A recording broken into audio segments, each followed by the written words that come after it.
Oke teman-teman, berjumpa lagi di channel saya Alvin Motor. Kali ini di sini di kesempatan hari ini kita kedapatan motor Yamaha Mio M3 125. Nah, ini di sini sekedar warning aja ya, pemberitahuan bagi teman-teman semua. Tentunya pengguna sepeda motor untuk jenis motor apa saja ya. Bisa teman-teman lihat ini dalaman mesinnya. Ini hitam parah kayak gini. Tuh.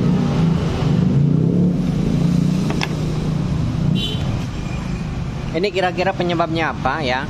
Kalau misalkan mesin teman-teman semua luarnya oke, tidak ada bocor-bocor, pas dibongkar mesinnya kayak gini.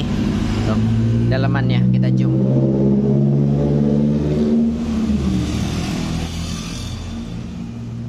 Tuh. Hitam seperti lumpur, menempel ke bagian dinding-dinding di bagian mesin. Sini juga.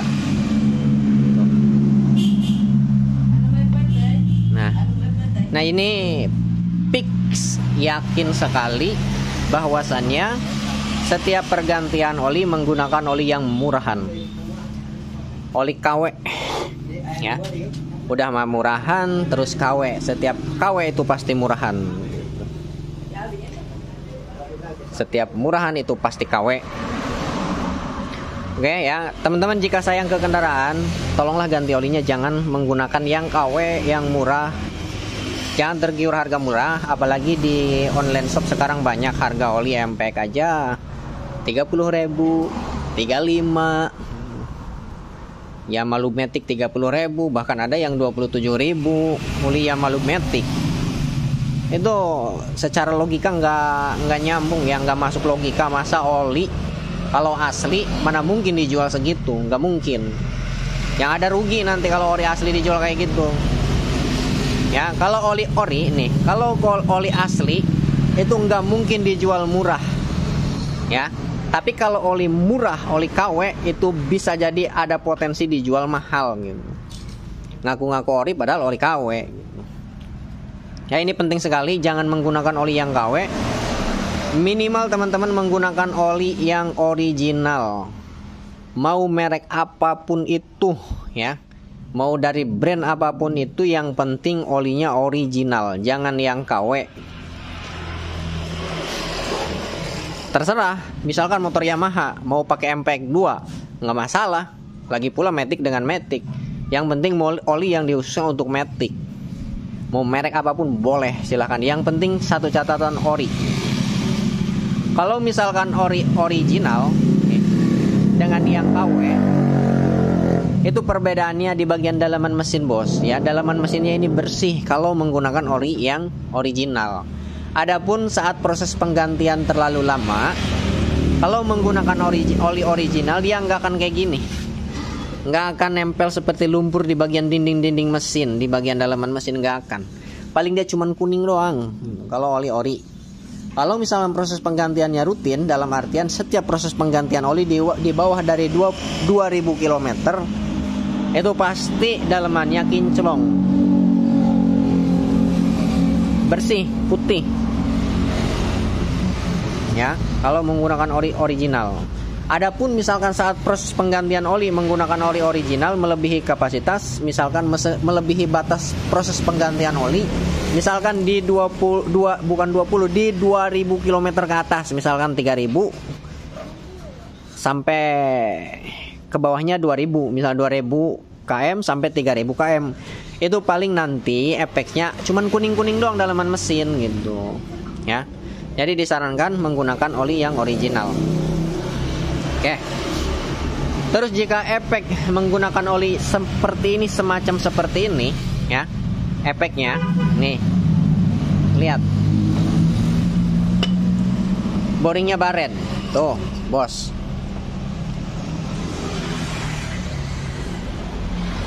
Boringnya baret.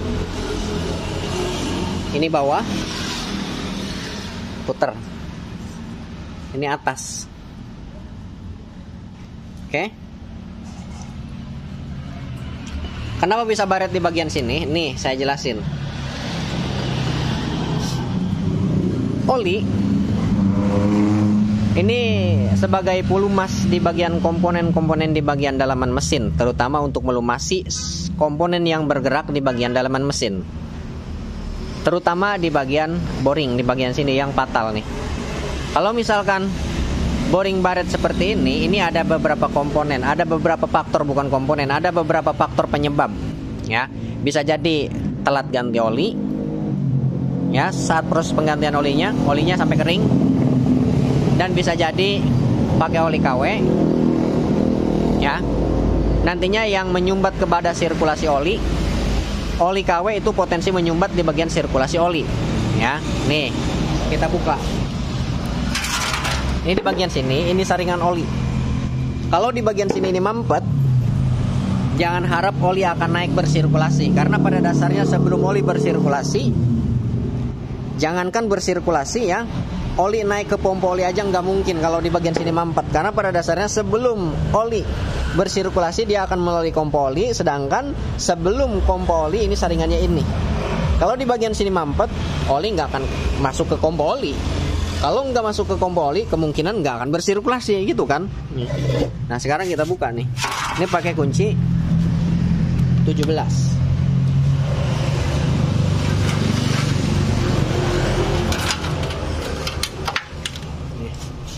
Kita buka bos nih.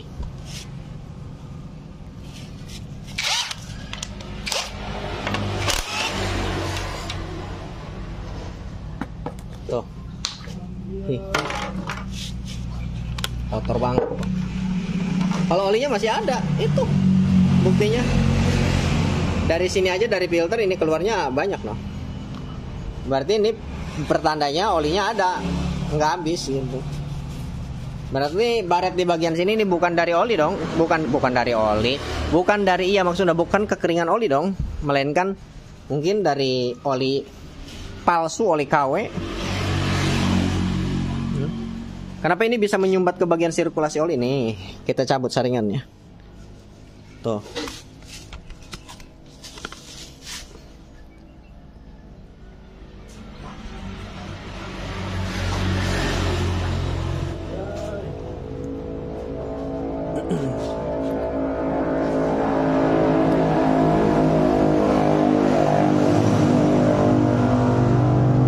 Di bagian sini, tuh. Ini kan ini harusnya bolong. Ini harusnya bolong. Oke.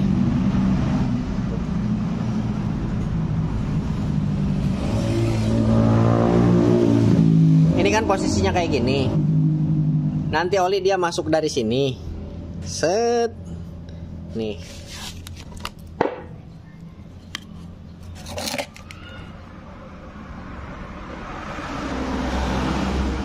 Tuh.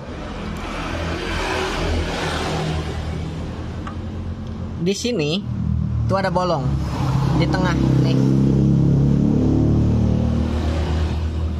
Nih. Ini bolong. Dia nanti masuk ke bagian pompa oli, langsung ke lubang pompa oli. Oli yang dari bawah karter ini bolong sebelah sini. Di bawah oli karter, nanti dia terhisap masuk ke sini melalui filter. Ini kan posisinya kayak gini, tuh. Dia akan terhisap masuk ke sini, masuk ke dalam ke pompa oli. Kalau misalkan di bagian sininya mampet, nih. Kalau di bagian sini mampet, otomatis secara logika oli tidak akan masuk ke bagian dalam ke sini, gitu kan? Oli nggak akan masuk ke bagian sini. Ini akibat oli palsu, oli KW. Nah, ini prosesnya lama teman-teman. Kalau teman-teman menggunakan oli KW dari pertama beli motor, mungkin prosesnya akan berbulan-bulan. Terjadi trouble, macet mesinnya. Akan berbulan-bulan. Sirkulasi oli perlahan dia mampet. Kalau udah parah mampetnya, terjadilah ngejim. Mesinnya macet. Seperti motor ini, terutama motor Yamaha Mio M3. Karena untuk Yamaha Mio M3 ini mesin di bagian bloknya, silinder bloknya ini full diasil. Ya. Kalau tidak tersemprot oleh oil jet yang dari crankcase dari sana, nih kita zoom.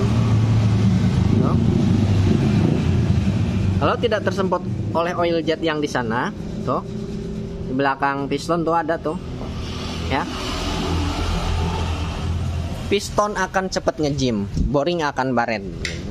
Oke. Nah, ini prosesnya lama teman-teman. Seiring proses pemakaian dia akan menimbulkan kerak. Keraknya seperti lumpur, lama-kelamaan nempel-nempel nih kayak gini. Ini nempel menutupi lubang di bagian sini. Lubang saringan oli yang lubangnya kecil banget. Kalau tertutup di bagian sini ya jangan harap mesin Anda awet. Anda overbos, tanam boring, ganti piston, selang beberapa hari, seminggu lamanya kalau di bagian sini mampet langsung ngejim. Jangankan seminggu, hitungan hari kalau langsung dipakai dia langsung ngejim, langsung baret lagi di bagian boringnya, ya.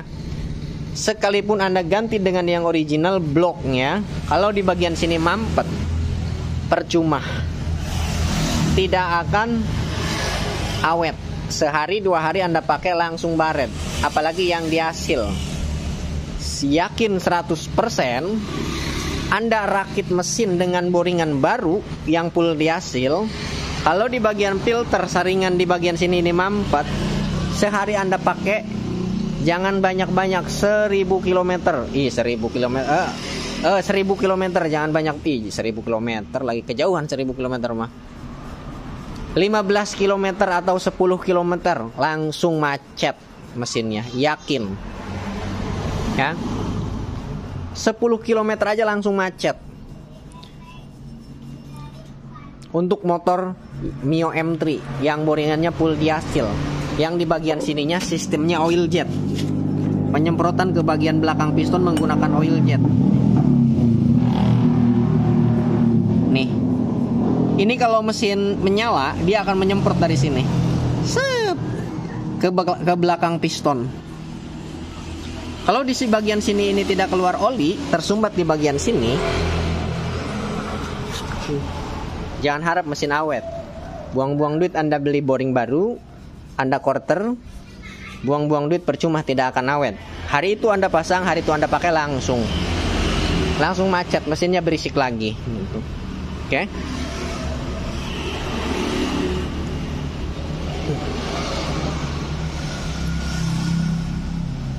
Ya gitu aja untuk informasi di video kali ini.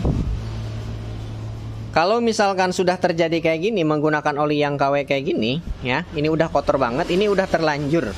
Pasti sirkulasi olinya pada kotor. Dalamnya terhambat jadi jalur olinya. Dari pompa olinya pasti kotor. Banyak lumpur-lumpur yang kayak gini di bagian dalam pompa oli.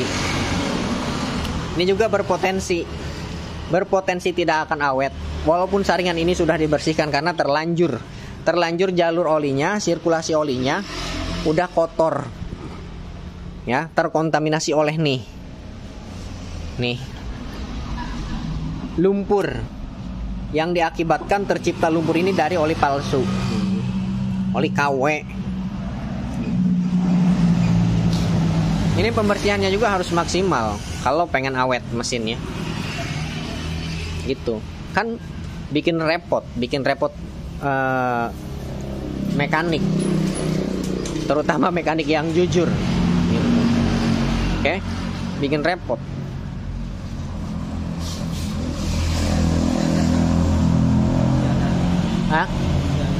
Penekan keteng boga do Sonic Mas F nya. Coba hirupan.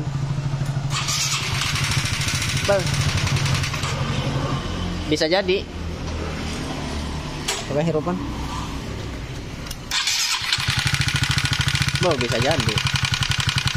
Enggak sudah di. Tapi mesinnya geus dibongkarnya. Kira dibongkar geus heubul can. Can heubul. Geus dibongkar eta adem teh mesinna. Gandeng beki ya. Ieu mah kudu harus dicek. Soalnya mesinnya gemeletrak. Harus melalui proses pengecekan heula. Henteu bisa ponis sembarangan. Henteu bisa ponis sembarangan eta kudu melalui pengecekan, soalnya motor Sonic mah rentan di bagian balancer, bisik balancer nah bisikan karet nangges iya nangges non nangges pecah gitu. Bisikan tensioner ha Dicek. terus Kesan kumaha cenah ini cenah dudukan dernya. noken as. Wah, dudukan noken as nangis beunang. Ya berarti. Cek bengkel sebelumnya kumaha cenah? Kudu dikumahakeun ngomongna. Kudu diganti. Teu bisa sembarangan ponis gitu. Jadi kudu dicek, dibongkar, naon aja nu kudu diganti gitu. Terserah bisikan dek di hadean atau hade cuman teu bisa buru-buru. Tuh pakai hade. Hah? Kende nya geus siap. Sonic bos, kali 6 parah banget. Coba hade.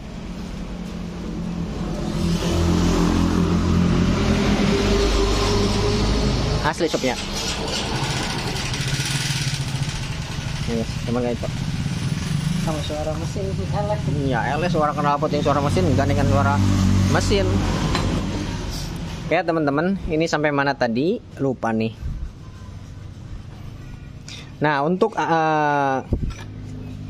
di bagian boring nih. Ini ada dua cara. Kalau misalnya udah kena kayak gini, ini tergantung nanti yang punya motor maunya kayak gimana, nanti kita kasih pilihan. Pertama, ini bisa ganti blok satu paket boring dengan piston yang original. Kalau pakai yang KW saya nggak jamin awet ya, pakai yang ori. Harga yang oli lumayan, harganya mahal, perkiraan kurang lebih tuh kalau nggak salah, lupa harganya nih, perkiraan 500 ribuan, 500 lebih kayaknya kalau untuk Mio M3 yang original. Soalnya dulu pernah kalau nggak salah, sekarang kurang tahu harganya ya berapa nih yang original. Kalau misalkan untuk memastikan boring yang original dan yang KW nih, ini kalau misalkan teman-teman mau memastikan boringan yang original harganya berapa, tinggal tanya aja ke dealer resminya. Banyak di setiap perkotaan itu ada dealer Yamaha. Biar pasti yakin, tanya ke bagian dealernya, langsung beli boring punya Mio M3 berikut pistonnya satu paket, harganya berapa gitu. Kalau nggak salah 500 lebih, hampir 600 kayaknya kalau nggak salah untuk Mio M3. Apa 400 lebih, hampir 500. Lupa lah, pokoknya segitulah. Kalau mau diganti boring satu paket, disarankan dengan yang original. Kalau misalkan mau meminimalisir biaya, bisa teman-teman ya, menggunakan piston Vario 125, tentunya harganya murah. Yang original Vario 125 harganya 130-140-an. Tentunya di setiap daerah itu harganya beda-beda. Terus boringnya ditanam boring, tanam linier, pakai boringan besi gitu ya. Terus belakang pistonnya dicoak pas di bagian oil jetnya. Kalau nggak dicoak nanti bentrok dengan oil jet, bisa-bisa oil jetnya patah. Kalau patah nanti nggak akan awet ke bagian piston gitu. Untuk bubutan tanam boring di tukang bubut itu perkiraan kurang lebih 200 ribu untuk di daerah sini harganya. Tanam boring 200 ribu tambah piston 140, 130, 140, paling 130. Kalau yang original Honda Vario 125, 200, 300, 330 itu irit ya. Kalau misalkan mau beli yang original boringan ya, full di hasil lagi dengan pistonnya, itu kurang lebih 500 ribu ya. 330, 500 ribu, selisihnya berapa? 170 kan, lumayan gitu. Kalau misalkan teman-teman mau menggunakan piston kepunyaan Mio M3 lagi, nggak apa-apa. Ini ditanam boring, terus pakai piston kepunyaan Mio M3 lagi, nggak apa-apa, itu juga bisa. Cuman dari harga pistonnya lumayan mahal kalau yang original punyaan Mio M3. Itu tidak usah nyewak lagi. Kalau punyaan Mio M3 tinggal langsung pasang PNP gitu, dengan tanam boring bisa. Jadi pistonnya original, boringnya masuk ke tukang bubut ya. Itu pun lumayan. Kalau misalnya pakai piston yang original kepunyaan Mio M3 harganya mahal. Perkiraan hampir 200 ribu, 170, 180, perkiraan 200 ribu lah kita bulatkan. 200 ribu piston, tambah ini 200 ribu, 400. boringan. Kalau yang original dengan pistonnya yang ori itu perkiraan 500.000, berarti tinggal nambah 100.000. Lebih baik menggunakan yang original. Kalau misalkan pistonnya mau kepunyaan Mio M3 nya lagi, gitu, tanggung ya. Terkecuali kita mau minimalisir biaya banget, ini ditanam boring ke tukang bubut, terus pistonnya menggunakan Vario 125, belakangnya dicoak, depannya dipotong 0, mili gitu. Depannya karena kompresinya terlalu tinggi kalau nggak dipotong gitu. Oke, gitu. Arah. Nanti sesuai instruksi dari yang punya motor, setelah kita kasih masukan mau yang mana, meminimalisir biaya atau untuk masalah biaya tidak ada masalah, oke, menggunakan yang original gitu. Cuman untuk pembersihannya ini lumayan teman-teman ya, membutuhkan waktu dan juga membutuhkan ketelitian untuk membersihkannya. Sirkulasi olinya, jalur-jalurnya jangan sampai tersumbat, penting. Makanya terutama untuk motor-motor Yamaha, setiap proses penggantian oli buka aja sebelah sini, saringan yang di bawah bersihkan. Motor Honda juga ada, Honda Matic ada, Yamaha Matic ada saringannya, bersihkan. Setiap ganti oli jangan dari pembuangan olinya aja, disarankan dari filter olinya juga dibersihkan biar lebih aman gitu. Takutnya sebelumnya pernah masuk menggunakan oli yang KW, yang murahan, sehingga menyumbat ke bagian sirkulasi oli. Tapi jarang sekali ya kalau misalkan tersumbatnya dari sirkulasi oli sesudah saringan ini. Banyak kasus yang tersumbat di bagian saringan ininya yang mampet. Oke, segitu aja informasinya. Tambah lagi nih, untuk penyakit Mio M3 biasanya pertama dari sini saringan oli suka mampet kalau menggunakan oli yang KW. Yang oli original aja di sini kalau misalnya proses penggantian oli sekali-kali buka gitu ya. Biasanya ada kotoran dari sisa-sisa gram gesekan-gesekan mesin atau dari endapan mesin oli, dan juga dari lem packing yang rontok lama proses pemakaian. Ada aja yang lem packing yang lepas menyangkut ke bagian filter oli, itu bersihkan aja ya. Dan selanjutnya penyakit Yamaha Mio M3, Mio 125 lebih tepatnya, ini dari sini teman-teman, dari noken as. Biasanya dari dekompresinya nih, yang ada dekompresinya, benjolan di bagian noken dekompresinya, itu di bagian ininya durasi pas benjolan di dekompresi noken as, benjolan noken as ada durasinya, terus dia ada dekompresinya, set ke bagian durasi noken as. Biasanya di situnya udah ngantong, sudah tidak rata diameternya. Kalau misalkan kita analogikan ke bagian jalan gini, jalan lurus tiba-tiba ada lubang, nah itu seharusnya kan lurus, nggak ada lubang, itu ada lubang. Contohnya seperti itu kalau kita analogikan ke bagian jalan aspal gitu, itu noken as sudah seperti itu percuma ya. Mau diapain juga tetap berisik, mau klepnya dirapetin, setelannya tetap berisik, dikendorin tetap berisik. Nah, jika teman-teman menjumpai masalah seperti itu, sudah diganti noken as, sudah diganti noken as lagi, sudah dilemer, piston sudah diganti, boring sudah diganti, kruk as setangnya udah diganti, bearingnya udah diganti, tapi kok masih tetap berisik, rocker arm sudah dicek aman, kok masih berisik, nggak ada masalah lagi ya. Di sini di bagian noken as misalkan ya, semua yang sudah sebutkan saya tadi sudah diganti, sudah diperbaiki, di bagian lifter penekan keteng juga sudah diperbaiki, tapi mesinnya masih berisik. Dari sini udah fix noken as, bisa diganti noken as, bisa ganti juga, dicabut juga dekompresinya bisa. Kalau meminimalisir biaya, terus dilas, digerinda, diratakan lagi diameternya. Oke, insya Allah aman sembuh. Dan satu lagi nih, masalah penyakit Mio M3 nih, di sini Mio 125 lebih tepatnya, di sini cover di sini nih seharusnya dilepas. Ini juga udah dilepas nih, karena ini juga mungkin terindikasi ketahuan ini masalah di bagian sini, boxnya udah tuh, udah dalam, udah mau bolong. Kalau misalkan sampai bolong di sini ya, nanti ada kotoran air masuk ke bagian filter udara. Kalau misalkan masuk ke bagian filter udara, otomatis dia akan kehisap masuk ke bagian ruang pembakaran, masuk ke TB, terus masuk ke ruang pembakaran. Kalau kita analogikan ke manusia, ini hidung teman-teman, pernapasan. Kalau hidung kita kemasukan kotoran, apalagi bulu-bulu yang di bagian dalaman hidung itu dicabut semuanya sampai gundul, jadi berpotensi ada kotoran atau udara dengan debu masuk ke bagian hidung, tidak tersaring oleh bulu, maka akan sesak napasnya gitu. Kalau dianalogikan ke manusia gitu. Nah, ini penting pernapasan. Jadi solusinya karpetnya dilepas. Biasanya kalau yang original di sini ada karpetnya, ini udah nggak ada, karpetnya lepas, ganti dengan yang lentur yang fleksibel. Karena untuk karpet di bagian sini untuk Mio M3 ini keras banget. Ya, apalagi udah lama digunakan, ini pasti keras. Nah, lama-kelamaan dia masuk ke sini, menekan ke bagian sini, ini bolong. Gitu. Kalau misalnya udah bolong, solusinya bisa ganti box filternya satu bucket. Untuk meminimalisir biaya, bisa pakai lem besi yang hitam putih dikulah terus dipasang ke sini, tutup. Insya Allah aman. Oke. Ya, informasi di video kali ini mungkin cukup sampai di sini. Nah, ini juga nih. Ini ada BitU 2022.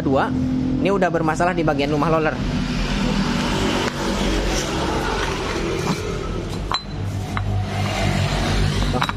Lumah roller bosnya udah habis, udah goyang. Ini menciptakan suara berisik. Tuh goyang parah. Bagian sini ini kena, kemakan semua.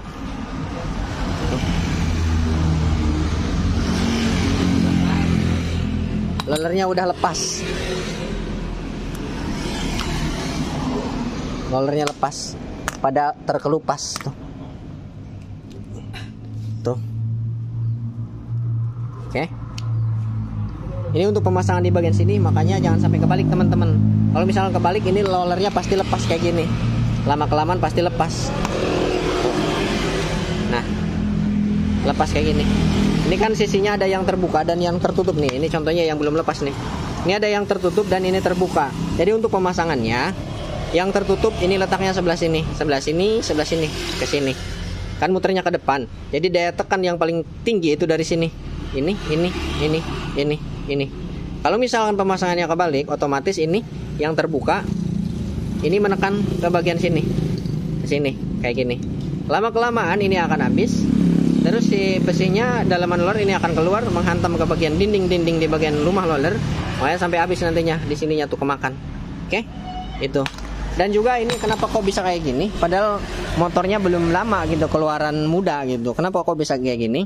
Ini faktor utamanya jarang servis. Ya, jarang servis di bagian sepiti. Terutama pelumasan di bagian sini nih. Ini walaupun sedikit di bagian sini pelumasan ini perlu menggunakan stempet yang diusus untuk di bagian area CVT di sini. Jangan stempet sembarangan. Ya, karena untuk stempet yang dikhususkan untuk dinding di bagian dalam bosing lumah roller, ini menggunakan stempet di bagian khusus untuk area CVT. Karena sistem perekatnya beda dia. Tidak akan lumer, tidak akan berantakan. Kalau stempet yang dikhususkan untuk area CVT yang asli gitu. Oke. Untuk menghindari gesekan keausan di bagian bosing lumah roller dan lumah roller dan bosingnya gitu. Oke. Ini jarang servis tuh.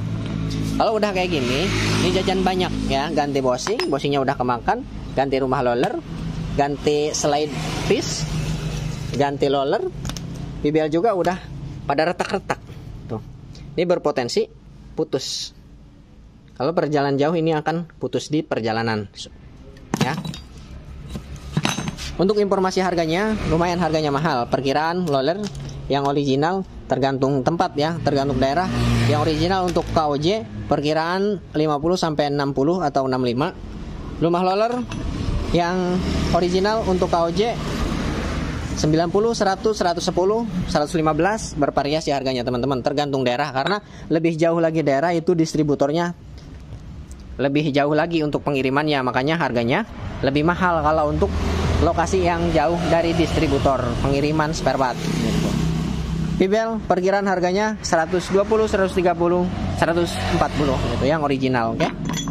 Slide piece harganya 20.000, 25, 30.000, 35 perkiraan kalau yang original. Tergantung tergantung daerah. Lebih dalam lagi daerahnya, lebih mahal lagi harga spare partnya. Oke.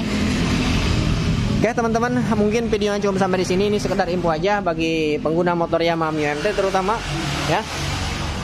Jika ada salah-salah dalam perkataan, saya minta maaf karena sifat manusia biasa tidak luput dari salah dan lupa. Ya, sekian dan terima kasih. Assalamualaikum warahmatullahi wabarakatuh. Enggak satu.